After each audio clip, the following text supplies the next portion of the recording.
Welcome to another video. और ये है डॉक्टर स्टोन के सीज़न 3 के पार्ट 2 के एपिसोड 8 का रिव्यू। तो चलिए जानते क्या हुआ कहानी में आगे डॉक्टर स्टोन की। तो अब तक की कहानी में इबारा एक लौता बंदा बनता जो कि इस आइलैंड पर अब तक जिंदा था या पत्थर नहीं बना था, जहाँ वो पेट्रिफिकेशन टूल लेने के बाद देखता है किसी के पैरों के निशान को और वो उसका पीछा करते हुए पहुंचता है उनकी गाड़ी की ओर, जहाँ रखा होता है एक और टेलीफोन जिसमें से आवाज़ आती है 5 मीटर 1 सेकंड, जिससे पेट्रिफिकेशन टूल तो एक्टिव नहीं होता, लेकिन इबारा फिर भी काफ़ी डर जाता है। तो हाँ, ये ऐसे काम नहीं करता, इसके पास जाके बोलना पड़ता है। पर इबारा का सवाल होता है कि ये अब भी जिंदा कैसे है जहाँ पूरा आइलैंड पेट्रीफाइड हो चुका है। तो सेगो का इस पर जवाब होता है कि वो यहाँ पर इस पेट्रिफिकेशन टूल को लेने आया है। तो हम बढ़ते फ्लैशबैक की ओर, जो ये पीछा कर रहे थे उस शख्स का, ताकि ये उससे ले सके पेट्रिफिकेशन बीम को, जिससे बचने के लिए सेको अलग अलग ट्रिक सोचता है कि अगर वो पेट्रिफिकेशन टूल में अपनी उंगली को डुबो दे तो पत्थर बनने पर उसकी उंगली ठीक रहेगी और वो पूरा ठीक हो जाएगा। या फिर दूसरे केस में हो सकता है उसकी उंगली ठीक हो जाए और पूरा पत्थर बना रहे और बाद में उसकी उंगली सड़कर टूट जाए।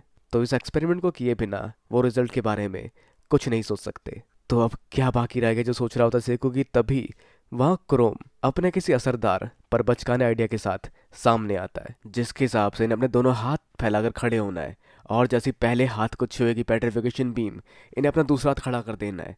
और इस तरह से लगातार करते रहने से सेको अंदाज़ा लगा पाएगा पेट्रिफिकेशन बीम की स्पीड को और उसके अगेंस्ट की कार्रवाई कर पाएगा, जिस पर सेको अंदाज़ा लगा पाता है उसकी स्पीड और अंदाज़ा लगाता है कि वो अगर 4 सेकंड के अंदर रिवाइवल फ्लूइड को हवा में फेंकेगा 3 मीटर ऊंचाई तक, तो वो दोबारा उसके पत्थर बनने पर उसके हाथ में गिरेगा। जैसा करके वो दोबारा रिवाइव हो सकता है रिवाइवल फ्लूइड से।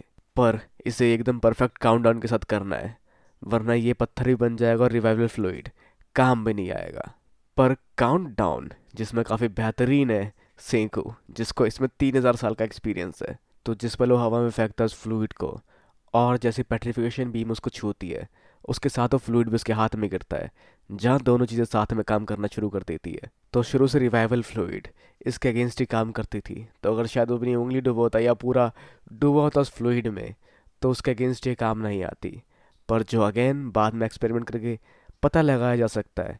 तो खैर आगे से कुछ आता है, उसके बाद वो पेट्रिफिकेशन टूल लेने अपने सभी साथियों को ताली देते हुए, पर आगे जाकर वो उसे निकाल नहीं पाता और इससे पहले कुछ और करे वो वहाँ पहुँच जाता है इबारा, जिसकी आहट सुन वो उसको कंफ्यूज करने के लिए कई सारे ट्रैप बनाता है, जिस ट्रैप में वो फंस चुका होता है और आखिर में एंड रिजल्ट इस सबका ये निकलता है। तो आगे इबारा को फंसाने के लिए सेगू ने बना लिया है सेल्फ ड्राइविंग कार।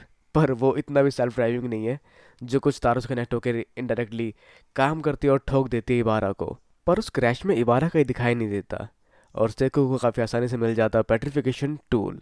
लेकिन इससे पहले कि वो 3 मीटर 3 सेकंड बोले, उस पर एक वार होता है इबारा की तरफ से, क्योंकि इबारा हमेशा चौकन्ना रहता है। पर सेको उसकी बात बिना सुने वहाँ से भागना शुरू कर देता है और इबारा करता है उसका पीछा, जिसे अपने पीछे देख सेको से बचने के लिए कुछ एसिड से भी वार करता है। पर सेको चाहे जहाँ भी भाग ले, इबारा इस आइलैंड में काफ़ी समय से रह रहा है, वो उसका चप्पा चप्पा जानता है और इस आइलैंड पर इबारा काफ़ी तक एडवांटेज में रहेगा, ऐसा ऑलमोस्ट इबारा को लगता है। जो उसको लेकर पहुंचता है सागर किनारे और आगे ब्लफ करता है कि उसका माइक्रोफोन एरो शूट कर सकता है। पर अगेन इबारा हमेशा चौकन्ना रहता है और वो जानता है कि ये वो चीज़ नहीं है। और फिर आगे इबारा उन दोनों के बीच की दूरी का अंदाज़ा लगाकर कहता है 5 मीटर 5 सेकंड और फेंकता हुआ पेट्रिफिकेशन टूल सेको की और उसे पत्थर बनाने के लिए। लेकिन कोई और वहाँ पहले से ही तैयार है, क्योंकि यहाँ इबारा को फील होता है कि ये वही जगह है जहाँ सेको ने उनकी आर्मी का सामना करने के लिए बुलाया था मोस की आर्मी से। और ये वही जगह है जहाँ इस जगह का इस्तेमाल भी वो उसी तरह से करता है जिस तरह से पहले प्लान किया गया था। तो जिस दौरान सेको इबारा पर एसिड फेंक रहा था, उसने एक रिवाइवल फ्लूइड फेंका था रियूशी की ओर। साथ ही मोस के पास रखा उसका वो ब्लूटूथ डिवाइस या जो भी था, जिसके इस्तेमाल से वो सुन पाता है इंस्ट्रक्शन सेको के, और उसके सिग्नल के साथ वो इस्तेमाल करता है ड्रोन का और अपने कमाल के ड्रोन उड़ाने की टेक्निक के साथ उसके एक पंखुड़ी में फंसा लेता है वो उस पेट्रिफिकेशन टूल को। और अब बारी होती है इनकी उसको खींचने की।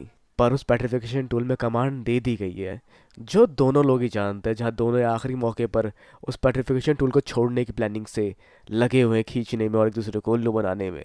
जहाँ सही मौका देख के सेन को छोड़ देता उस रस्सी को, जो समय गिनने में काफ़ी हद तक एक्सपर्ट है इबारा के कंपैरिजन में। तो पेट्रिफिकेशन टूल एक्टिव हो चुका होता है, जो बढ़ रहा होता है इबारा की ओर।